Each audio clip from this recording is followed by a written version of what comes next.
자, 오늘 말씀의 제목을 그릇 그리고 가로 열고 그러니까 그릇된 사울 혹은 그릇이 된 사울, 뭐 어떻게 읽어도 좋겠습니다.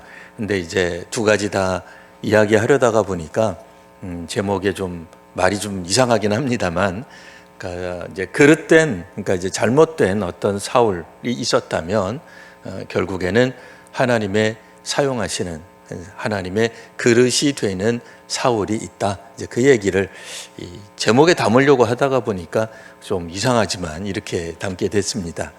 여하튼 오늘 말씀 한번 살펴보면은요, 우리가 사도행전을 읽을 때 전반에서는 베드로, 또 후반에서는 사울의 활동이 굉장히 두드러집니다. 그러다 보니 조금 성경에 대해서 익히 아시는 분들은 베드로를 유대인의 사도요, 또 그러면 사울은 이방인의 사도다, 이런 표현들을 익숙하게 했을 겁니다. 그래서 그 사도행전 8장 이후부터는 사울의 어떤 그런 활동 상황이 유난히 많이 두드러지게 나타나는데, 오늘 본문도 그 중에 하나입니다. 우리 성도님들이 잘 아시는 바와 같이 다메섹 체험, 다메섹 도상에서 일어난 일로 사울이 이제 회심하게 되는 그런 아주 유명한 장면이 나옵니다. 그래서 오늘 성경, 원래 우리가 매일 성경 본문에 따르면 9장 1절에서부터 오늘 우리가 읽은 19장 상반절까지가 이제 매일 성경에서 읽도록 제안한 본문 전체죠. 그래서 9장 1절에서부터 6절까지는 사울이 어떻게 다메섹 도상에서 노중에 가는 도중에 어떻게 주님을 만났는가, 이제 그 이야기가 상세하게 기록되어 있습니다. 그리고 나서 오늘 우리가 읽은 본문에 주로 나타나는 인물이 있는데, 그 이름이 아나니아라고 하는 인물이 나옵니다. 사도행전 읽는데 이미 익숙해지신 분은 아나니아가 지난번에 나왔었는데 또 나왔네, 그럴 겁니다. 아나니아라고 하는 이제 동명이인, 그러니까 이름이 같은 분이 사실 앞부분에 나왔었죠. 오순절 성령이 임하고 난 다음에 예루살렘 교회 공동체는 유무상통하는, 혹은 신학적으로 어떤 분들이 말하는 것처럼 초기 공산 사회의 어떤 독특한 또 공산 그랬더니 그 붉은 거 그런 거 생각하지 마시고요. 함께 나누어 살던 그런 모습 가운데 이 말씀에 순종하지 않았던 인물 이름이 또 아나니아가 있습니다. 그러니까 그 인물 아니에요. 그 인물이 아니고, 이쯤 되면 아나니아라는 이름이 굉장히 그 흔했던 이름쯤으로 그냥 여기시면 될 것 같습니다. 다른 아나니아죠. 예루살렘 아나니아가 아니라 오늘 나오는 사람은 다메섹 아나니아입니다. 실제로 이 사울이 유명하게 되고 사울이 회심하게, 결정적으로 온전히 그리스도의 제자가 되는데 결정적 역할을 한 사람이 다메섹 아나니아입니다. 그러니까 좀 과장되게, 사실 조금 이제 강조한 거죠. 이제 강조하면서 과장되게 표현하면 이 다메섹 아나니아가 없었더라면 오늘 우리가 알고 있는 이방인의 사도 사울, 나중에 이름이 바울이라고도 불립니다만, 사울은 없었다라고도 말할 수 있습니다. 물론 사람이 순종하지 않는다고 하나님이 주의 뜻을 멈추거나 중단하거나 포기하시지는 않죠. 다만 강조해서 말을 하건대 오늘 성경에 나오는 다메섹 아나니아의 특별한 모습을 통해 어떻게 하나님의 사람이 되고 어떻게 선교, 복음이 일어나는지, 복음이 진행될 수 있는지 간략하게 살펴보려고 합니다. 사울에 대해서는 사실 더 강조하지 않아도 우리 성도님들이 오늘 이 사도행전 9장에 나오는 이 앞부분 1장에서 6장까지 나오는 내용은 거의 외우다시피 할 겁니다. 어려서 우리 성경 내용을 가지고 성극을 한다 그럴 때 흔히 많이 하던 영화상으로도 많이 이렇게 강조되어서 나오던 그런 내용이라고 할 수 있는 반면, 오늘 우리가 읽은 본문은 비교적 강조는 잘 안 되었던 것 같아요. 아나니아라는 인물이 나오기는 하지만 아나니아가 무엇을 고민했는지, 그리고 그 고민이 어떤 의미를 갖는지에 대해서는 영화 감독들이 많이 주목하지 않았던 것 같아요. 당연히 그분들이 신학자가 아니니까, 목회자가 아니니까 주목을 안 했겠죠. 그러니까 그것보다는 사울이 그냥 다메섹 그냥 가는 도중에 흰 빛을, 엄청난 빛을 쏘이고, 그가 눈이 갑자기 앞이 안 보이고 먼 소리는 나는데, 이 소리를 함께 가던 사람들도 소리는 들었다고 되어 있어요. 소리는 들었어요. 근데 아마 빛은 못 본 것 같아요. 성경에 빛을 보았다 못 봤다 이렇게는 나와 있지 않지만, 성경에는 오늘 우리들에게 어떻게 힌트를 주냐면 아무도 보지 못했다. 그러니까 사울과 함께 동행했던 사람들은 아무도 보지 못했는데 사울이 대화하는 걸 들은 거예요. 그러니까 대화하는 거, 사울 혼자서 독백하는 게 아니라 대화하는 걸 들어요. 그러니까 나는 내가 핍박하는 예수다, 이 소리도 들었다는 거예요, 다른 사람들이. 근데 아무도 보지 못한 거예요. 놀랄 일이죠. 기가 막힌 일이죠. 이 영화적으로 만들면 얼마나 우리가 감동합니까? 이렇게 드라마라고 하는 게 기승전결이 있어야 되는데, 한 회 이 드라마 만드는데 이게 나올 분량이 여기 아주 잘 나온단 말이에요. 근데 이제 그 다음에 사울이 어찌 되었던 보지 못하게 되면서 3일 동안 금식하고 나서 그 나름대로 오늘 성경에도 보면은 이미 사울이 예수께서 환상 중에, 그러니까 눈으로는, 육신의 눈으로는 볼 수 없지만 눈 감고도 볼 수 있는 게 환상 아니겠습니까? 그러니까 환상 중에 아나니아라고 하는 사람이 와서 너한테 안수할 텐데, 안수하게 되면 내가 눈을 보게 될 것이다. 이거를 환상 중에 보고 사울은 기다리고 있어요.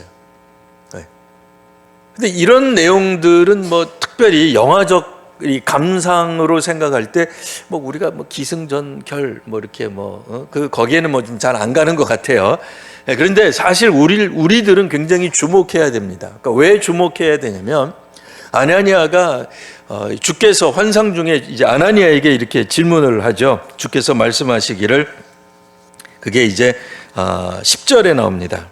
다메섹 아나니아가 제자로죠. 주께서 환상 중에 부릅니다. 아나니아라, 아나니아야. 그러니까 주여, 내가 여기에 있나이다. 이 사울하고 완전히 다르죠. 사울도 어떤 측면에서는 환상이라고도 말할 수 있고 직접적인 빛이라고 말할 수도 있으나 사울만 보았기 때문에 남들이 볼 땐 환상이라 그럴 거예요. 어찌되었든 사울은 도대체 당신 누굽니까? 이런 반응을 보였다면, 왜냐면 이때만 하더라도 아직 회심 전이니까요.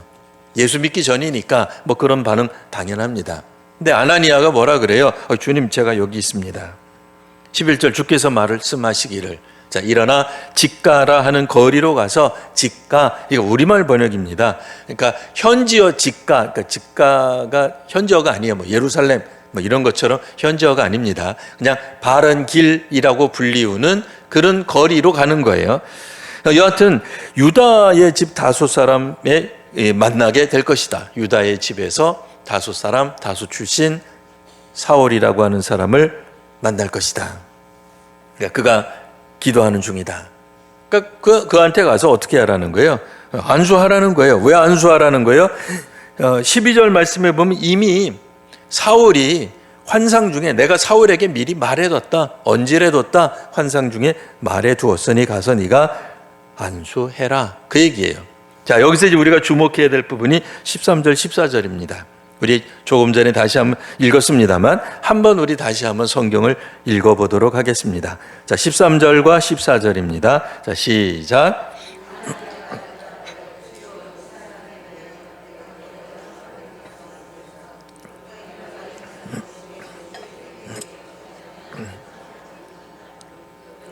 주의 이름을 부르는 모든 사람을 결박할 권한을 대제사장들에게서 받았나이다 하거늘.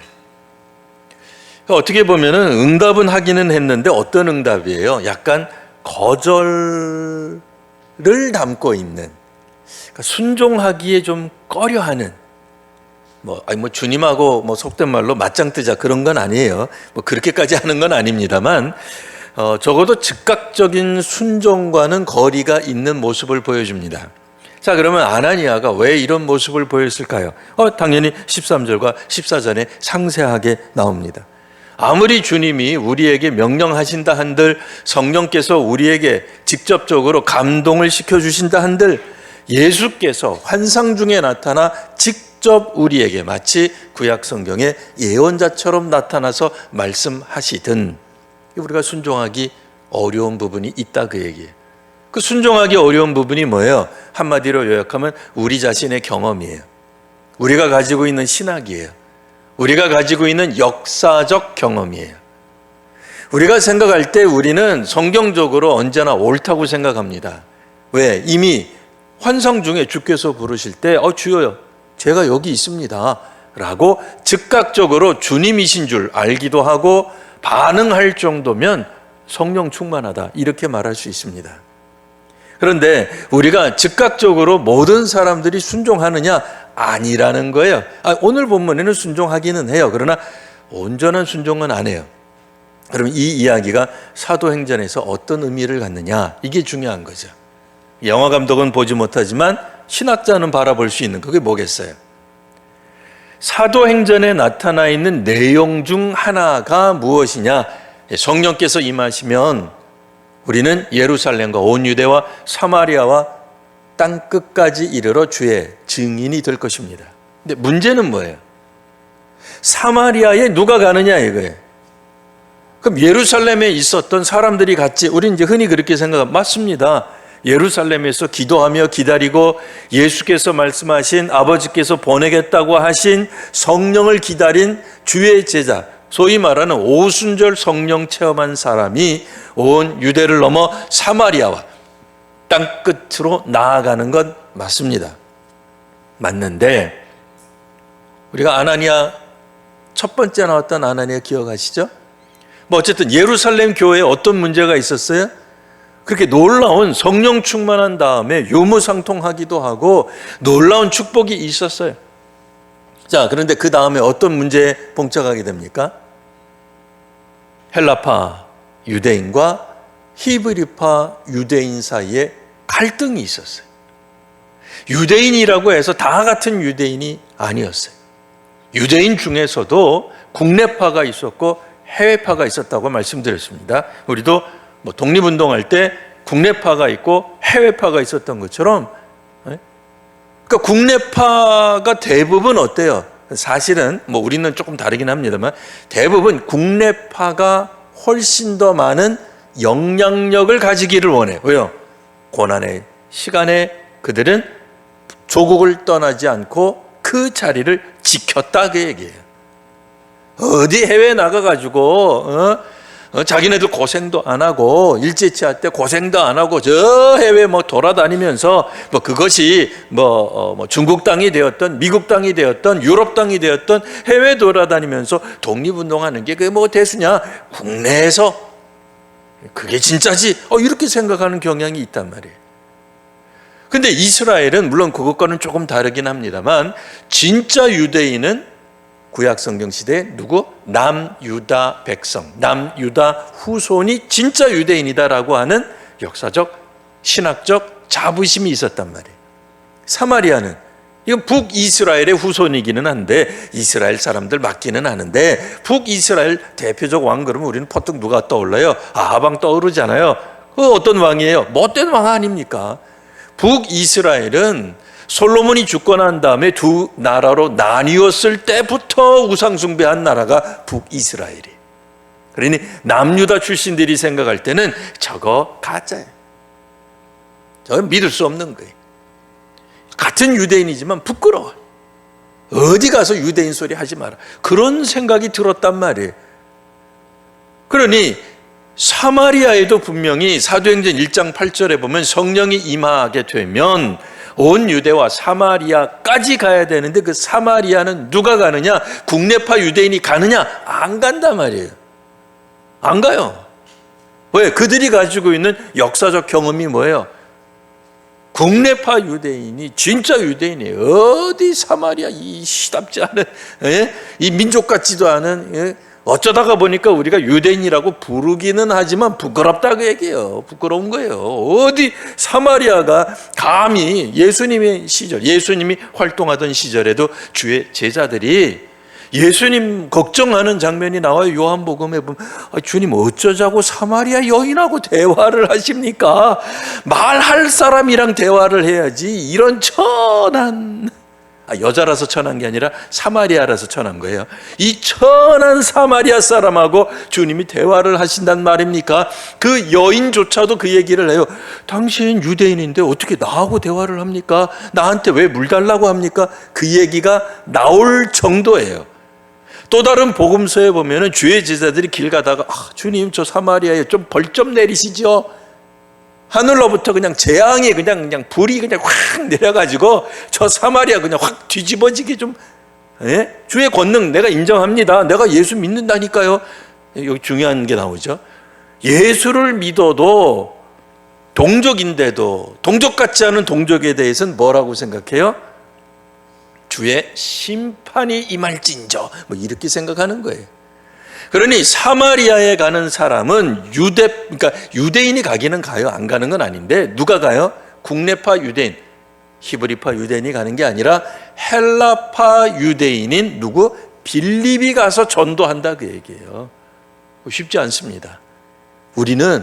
우리가 생각할 때는 우리가 성령 충만하고 예수를 잘 믿고 몇 대째 예수 믿는 집안에서 자라나 목사가 되었기 때문에, 그냥 목사라고만 쓸게요. 목사가 되었기 때문에 충분히 성경적이고 신학적이고 복음적이고 개혁정신에 올바른 투철한 예수 믿는 사람이라고 생각할지 모르지만 우리는 어떻게 생각해요? 혹시라도 우리 성도님들 가운데 집안에 독립군, 이제 독립투사 할아버지가 그럼 일본 그러면 무슨 생각 들어요? 지금도 막 부르르 떠는 거죠. 일본은 망해야 돼. 일본 가서 복음 전도합시다. 웃기는 소리 하고 안 가요. 왜? 역사적으로 그분의 피 속에는 뭐가 흐르고 있기 때문에 항일 전승이 아직도 그냥 피 속에 흐르는 거예요. 그러니까 지금 24년에도 일본 가는 거를 극도로 꺼려하는 분들이 있어요. 제가 아는 분들 중에 있어요. 작년에 이제 우리 노회에서 일본 선교를 잠시 다녀온 적이 있는데 그때 이제 그분이 회심했어요. 회심해가지고 지금은 일본의 그 성지순례 가자고 성지순례 선교회를 만들었다는 거 아닙니까? 그분이 주동이 돼가지고. 근데 그분이 회심하기 전까지 무려 60년도 훨씬 더 많은 세월이 흘러서 겨우 회심한 거예요. 2000년 전 초대교회 성도들이 굉장히 다양한 이렇게 인종들, 다양한 게 이렇게 묶여져 있었습니다. 그러다 보니 사마리아에 누가 가서 구체적으로 물론 이제 그 이후에는 베드로도 가요. 요한도 갑니다.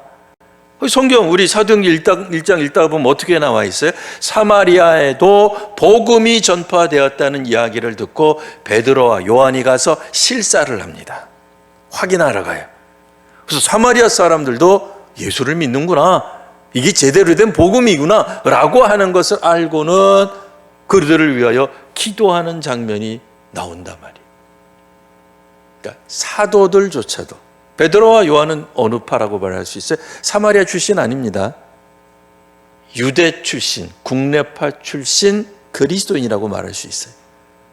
그러니까 그들도 성령께서 예루살렘을 어떻게 예루살렘 자체를 친 건 아닙니다만 예루살렘 교회에 박해가 일어나자 베드로와 요한은 예루살렘에 남아 있어요. 떠나지 않아요. 어떻게 보면 지켰다고 말할 수도 있지만 어떤 측면에서 보면 그들은 온 유대와 사마리아와 땅끝까지 이르러 못 가요. 초기에는 못 가요. 아나니아도 마찬가지예요. 물론 그는 완전히 다메섹이니까 이방인, 헬라파 유대인이에요. 헬라파 유대인. 그러니까 헬라파 유대인이었지만 그에게도 사울에 대한 선입견, 전이해, 역사적 경험, 그가 가지고 있는 신앙에 대한 어떤 이해도가 있었어요. 뭐예요? 사울이라고 하는 사람은 악한 사람이다, 그릇된 사람이다 라고 하는 이해가 있었단 말이에요. 오늘 우리가 읽은 성경에는 뭐 간단하게 이 사울이 뭐 등장하기는 합니다만, 이 사울이라고 하는 사람은 사실 초대교회, 그러니까 초대교회라기보다는 그 시대에 굉장히 유명했던, 나름대로 유명했던 사람이에요. 뭘로 유명했어요? 예수의 제자를 핍박하는 사람으로 굉장히 유명했던 사람이에요. 그러니까 유대교에 있어서 어떻게 보면 영웅 같은 사람이에요. 앞장서서 유대교를 배신한, 유대교의 약간 이단성이 보이는 이 예수 공동체를 막 박멸하는데 앞장선 사람이에요.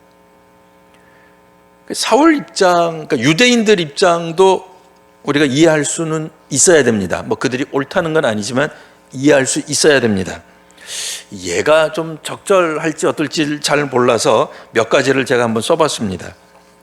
뭐 독립군을 색출하겠다던 친일파가 알고 봤더니 독립군에 나중에 합류를 했어요. 근데 이제 우리가 다 이제 일본 사람이에요. 아니면 우리가 다 친일파예요. 독립군 색출하겠다고 나서서 막 활동하던 친일파가 어느 날 연락도 안 해, 오지도 않아. 이게 왜 그런가 알아봤더니 독립군에 합류하러 만주로 떠났기야. 그럼 우리가 그 사람에 대해서 얼마나 화가 나겠어요. 피부에 와닿지 않는 것 같으니까 반대로 한번 해보겠습니다. 이번에 우리가 다 독립군이에요. 자, 그럼 좀 더 가깝게 이해가 될 겁니다. 우리 다 독립군이에요. 그래서 지난주에도 우리 막 으쌰으쌰하고 막 같이 캠파이어도 하고, 독립군. 그래서 막만 했어요. 근데 오늘 지난주에 이제 뭐 만나기로 했는데 안 나타나는 거예요. 어디 갔다고? 이번에는 친일파로 넘어간 거예요. 그럼 우리가 가만히 있겠어요? 이 민족주의 입장에서 우리가, 다음 주에 그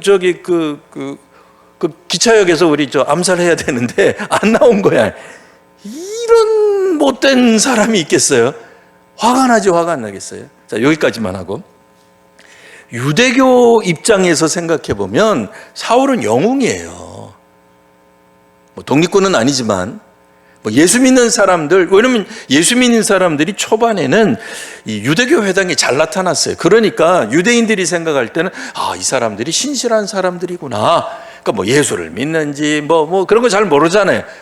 뭐 와가지고 출석도 잘하고 밥도 잘 먹고 끝나고 나면은 조별 활동도 잘하고, 알고 봤더니 이게 예수 복음을 전하는 거였어요. 그러니까 유대인들 입장에서는 이게 뭐 발끈하는 거죠. 화가 나는 거죠. 이거 뭐 그들 입장에서 보면 이단 사입이죠.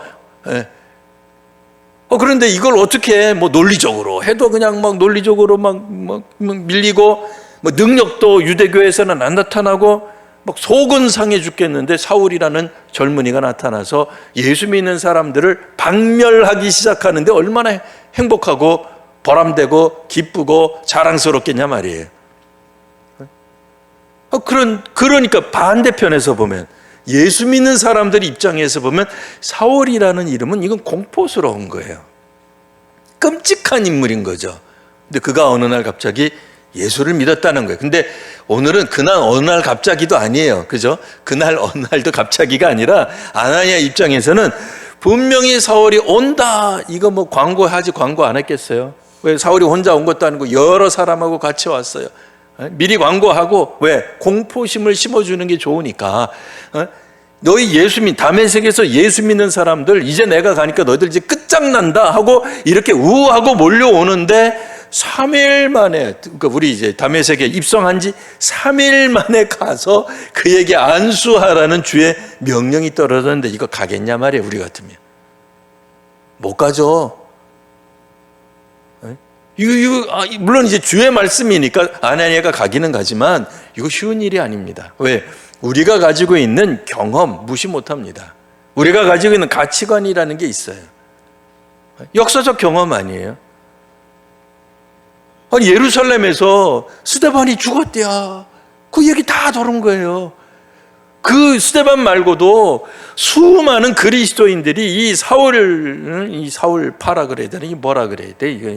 이 사람들 때문에 뭐 얼마나 많이 잡혀갔는지. 근데 하필이면 3일 전에 그가 우리 다메섹에 도착했다는 거예요. 가서 그에게 안수해라. 쉽지 않은 거죠. 아무리 성령 충만한 아나니아라 할지라도 주께서 말씀하실 때 그 음성 그대로 즉각적으로 순종할 수 있는가 어렵죠. 그래서 그가 그나마 어떻게 보면 소심하게 손 들고 얘기한 거죠. 주님, 근데 그 사람 평이 안 좋던데요. 근데 뭐라고 얘기를 합니까? 15절, 그래도 가라, 이렇게 나오는 거예요. 가라, 이 사람은 내 이름을 이방인과 임금들과 이스라엘 자손들에게 전하기 위하여 택한 나의 그릇이다. 사실은 여기 보면은 이방인뿐 아니라 다양한 이스라엘까지 포함해서 전파하기 위해, 복음을 전하기 위해 택한 나의 그릇이다. 이 말을 듣고는 아나니아가 가서 순종합니다. 그러니까 그런 측면에서 보면 이 아나니아의 순종이 별것 아닌 것 같아도 이와 같은 순종이 계속 사도행전에 보면은 몇몇이 드러납니다. 그러니까 조금 더 눈여겨보지 않으면 별것 아닌 것 같은 내용, 그냥 우리는 옛날에 교회 학교 다니면서 배운 거예요. 성령께서 예루살렘에 임하시고 예루살렘, 온유대, 사마리아 땅끝, 사마리아는 빌립, 땅끝은 사울, 그게 아니고요. 사실은 중간중간에 몇몇 사람들이 꽤 등장해요. 꽤 등장하는 건 이번 주 중에도 나타납니다. 궁금하신 분들은 이번 주 새벽 기도의 본문을 잘 살펴보세요. 하나님의 사람이라 할지라도 우리는 쉽게 회심하지 않습니다. 온전히 다 바뀌지 않습니다. 우리가 가지고 있는 경험, 우리가 갖고 있는 지식, 우리가 갖고 있는 어떤 그런 가치관들에 따라 때로는 움찔하거나 혹은 직접적으로 움직이지 않거나, 그러니까 처음은 안 가요. 나중에 가는 거예요. 베드로와 요한도 사마리아에 처음부터 가서 복음 증거하지 않아요. 옛날에 베드로는 분명 예수님을 따라 사마리아에 간 적이 있어요. 그러나 전도하는 것에 대해서는 썩 탈가워하지 않았어요. 그러나 사도행전 복음이 전파되는 가운데 베드로도 생각이 바뀌어요. 가치관이 바뀌어요. 아나니아도 마찬가지입니다. 오늘 우리에게 그러면 안 됩니다만 원수 같은 사람이 있을 때 주께서 그에게 가서 안수해라. 이건 쉽지 않습니다. 어떻게 그 사람하고 화해할 수 있단 말인가? 그러나 하나님의 선교예요. 우리의 선교가 아니라 사실은 하나님이 하시는 선교입니다. 그런 의미에서 하나님의 선교에 적극적으로 동참할 필요가 있습니다. 성령께서 역사하셔서 성령 충만을 경험하신 성도 여러분, 주님께서 가라 하실 때 기꺼이 가며 순종하는 귀한 우리 성도님들 모두가 되시기를 바랍니다. 기도하겠습니다. 주님, 주의 말씀에 순종하는 아나니아의 모습을 봅니다. 오늘 저희들도 아나니아처럼 주께서 말씀하실 때에 순종할 줄 아는 저희가 되게 하여 주옵소서. 복음을 전파함에 있어서 우리의 역사적 경험이나 혹은 우리가 가지고 있는 가치관이나 세계관이나 우리의 경험, 전통, 문화 이런 것들을 쉽게 넘어서긴 어렵겠사오나 주의 말씀에 따라 순종하여 복음이 유대와 사마리아와 땅끝까지 전파된 것을 깨닫사오니 저희로 주의 사람, 주의 그릇, 주의 일꾼들이 되게 하여 주옵소서. 오늘도 주 앞에 나와 경배하며 또한 봉헌한 이들이 있습니다. 보이지 않는 곳에서 헌신하는 이들이 있습니다. 주님, 저희들의 헌신과 봉헌이 온전히 하나님께 연락되기를 소원합니다. 주님, 저희를 긍휼히 여겨 주시어서 저희들에게 강건함을 더하여 주옵소서. 봉사할 수 있는 마음도 허락하시고 봉사할 수 있는 능력도 허락하여 주옵소서.